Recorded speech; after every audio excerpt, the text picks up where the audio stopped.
आज मैं लेकर के आई हूँ एकदम यूनिक और आसान सी मिठाई की रेसिपी जिसे बनाना बहुत ही आसान है। ये इतनी मज़ेदार और लाजवाब बनती है कि मुंह में जाते ही घुल जाने वाली एकदम सॉफ्ट बनती है। ये देखिए, मेरे टच करने से ही आपको पता चल रहा होगा कितनी सॉफ्ट बनी है। एकदम जेली की तरह ये बन के तैयार होती है।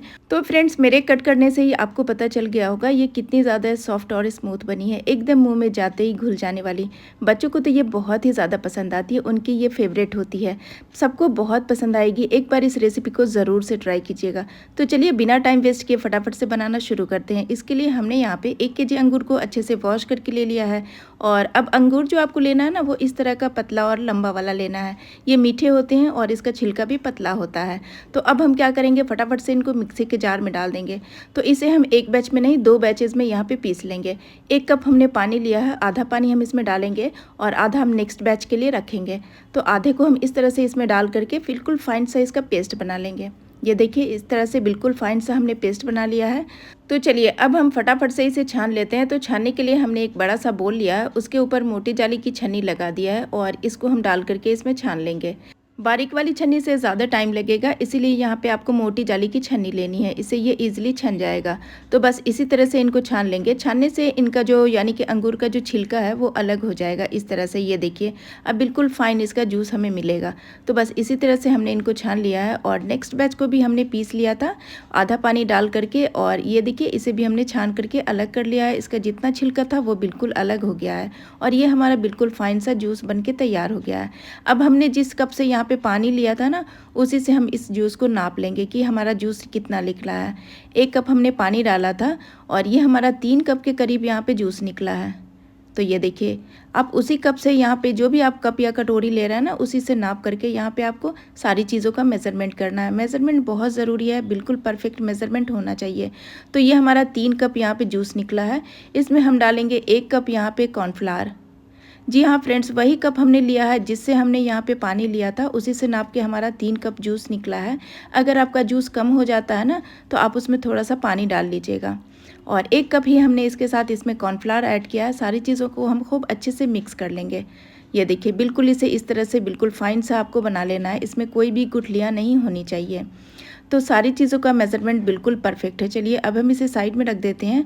तो चलिए यहाँ पे आप सबसे पहले हम केक टिन को हल्का सा ग्रेस कर लेते हैं, जिससे कि मिठाई को जब हम डिमोल्ड करेंगे ना, तो ये इजीली निकल जाएगी। आप यहाँ पे मिठाई को जमाने के लिए कोई भी स्टील का कटोरा या फिर गहरी प्लेट भी स्टील की ले सकते हैं। इसके ऊपर हमने थोड़ा सा डाल दिया खरबूजे का बीज और बारीक कटा हुआ पिस्ता। आप अपने मनपसंद किसी भी ड्राई फ्रूट से इसे गार्निश कर सकते हैं। तो चलिए, सारी तैयारी हमारी हो गई है। अब हम फटाफट से इस मिठाई को बनाना शुरू करते हैं। तो इसके लिए हमने यहाँ पे 2 कप चीनी ले लिया है पैन में और इसी कप से हम इसमें डालेंगे आधा कप पानी। जिस कप से हमने अंगूर के जूस को और पानी को नापा था ना, उसी कप से हमने यहाँ पे नाप करके चीनी को भी ले लिया है। तो 2 कप हमारी चीनी है, इसमें आधा कप पानी डाल के इसको हम हाई फ्लेम पे इस तरह से पकने देंगे। तो अब चाशनी को तब तक पकाना है जब तक कि इसमें एक तार ना बनने लगे। तो 5 से 7 मिनट इसे हाई फ्लेम पे पकाने के बाद चीनी बहुत अच्छे से घुल गई है। और ये देखिए, चाशनी को जब हमने चेक किया तो इसमें एक तार सी बन रही है। बस इसी स्टेज तक आपको पकाना है। अब हमने गैस का फ्लेम ऑफ कर दिया है और फ्लेवर के लिए अब हम इसमें डाल रहे हैं 2 बूंद यहाँ पे केवड़ा वाटर। और ये जो हमने अंगूर का जूस बना के रखा था ना, उसे एक बार अच्छे से मिक्स कर लीजिएगा, क्योंकि कॉर्नफ्लावर की वजह से ये तले में जाके बैठ जाता है। तो अच्छे से मिक्स करने के बाद अब हम इसमें थोड़ा थोड़ा करके ऐड करेंगे। इनको मिक्स करते टाइम आपको गैस का फ्लेम बिल्कुल लो रखना है और जल्दी जल्दी से हाथ को चलाते जाना है।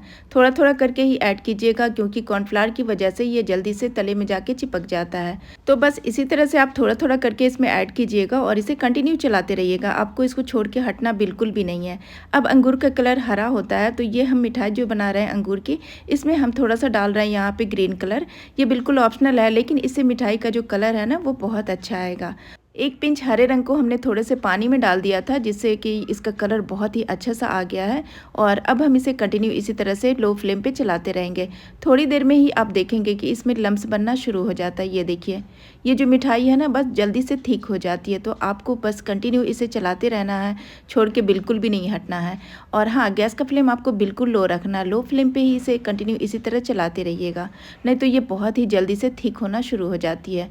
और ये देखिए, कॉर्नफ्लावर की वजह से इसमें बहुत जल्दी से थिकनेस आ जाती है और ये बिल्कुल जेली की तरह सेट होना शुरू हो जाती है।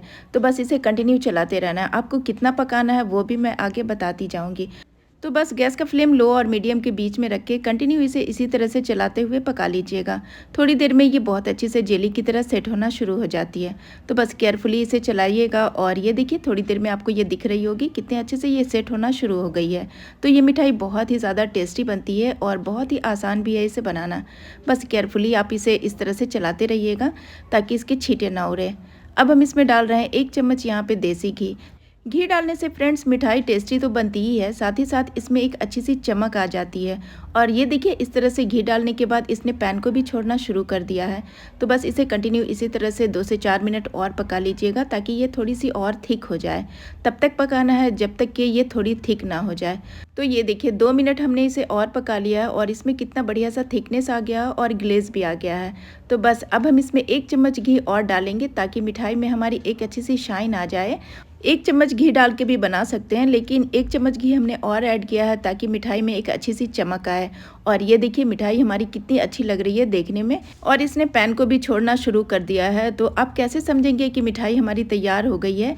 इसके लिए आप इसे थोड़ा सा प्लेट में इस तरह से डाल करके देखिए और थोड़ी देर इसे छोड़ दीजिए ठंडा होने के लिए। और जब ये ठंडी हो जाएगी ना तब इसे चेक करना है। इस बीच में आपको गैस का फ्लेम बिल्कुल लो रख के मिठाई को भी इस तरह से चलाते रहना है। अगर आप छोड़ देंगे ना तो ये इसी में सेट होना शुरू हो जाएगी। और ये देखिए मिठाई हमारी जेली की तरह इस तरह से सेट हो गई है। बस इसी स्टेज तक आपको इसे पकाना है।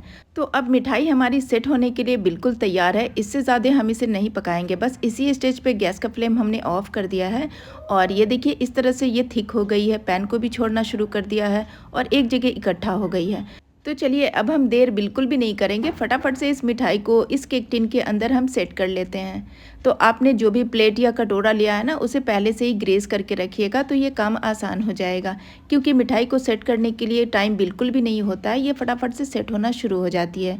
जहाँ पे भी आप इसे छोड़ेंगे ना ये सेट होना शुरू हो जाएगी। तो केक टिन या कटोरा जो भी आप ले रहे हैं उसे पहले से ही ग्रेस करके रख लीजिएगा। तो चलिए अब हम इसे 1.5 से 2 घंटे के लिए किचन काउंटर पे ही छोड़ देंगे ताकि ये अच्छे से ठंडी हो जाए और सेट हो जाए।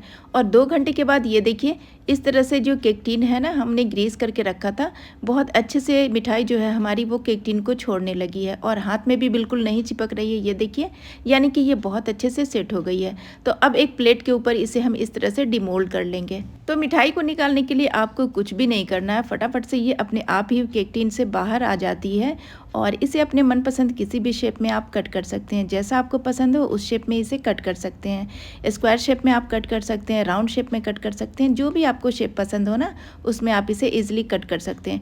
मेरे कट करने से ही आपको पता चल रहा होगा ये कितनी स्मूथ बनी है, एकदम सॉफ्ट बनी है, बहुत ही ईजिली ये कट हो जाती है। तो फ्रेंड्स इस तरह से आप इस रेसिपी को एक बार ज़रूर से ट्राई कीजिएगा। अंगूर का सीज़न है तो एक बार तो इस रेसिपी को बनाना बनता है। आपने अंगूर की बहुत सारी रेसिपी ट्राई की होगी, एक बार मेरे कहने पे इस रेसिपी को ज़रूर से ट्राई कीजिएगा। बहुत ही टेस्टी बनती है, साथ ही साथ ये मुंह में जाते ही घुल जाने वाली एकदम सॉफ्ट बनती है। ये देखिए मेरे टच करने से ही आपको पता चल गया होगा ये कितनी सॉफ्ट बनी है। और ये देखिए कट करके मैं दिखाती हूँ कितनी सॉफ्ट है, बिल्कुल जेली की तरह ये मुंह में जाते ही घुल जाने वाली है। बच्चे और बुजुर्ग सबको ये बहुत ही ज़्यादा पसंद आती है। तो फ्रेंड्स आज की अंगूर की ये खूबसूरत और टेस्टी मिठाई आपको कैसी लगी मुझे कमेंट करके ज़रूर से बताइएगा। और वीडियो थोड़ा सा भी अच्छा लगे तो लाइक शेयर और सब्सक्राइब करना मत भूलिएगा। अल्लाह हाफिज़।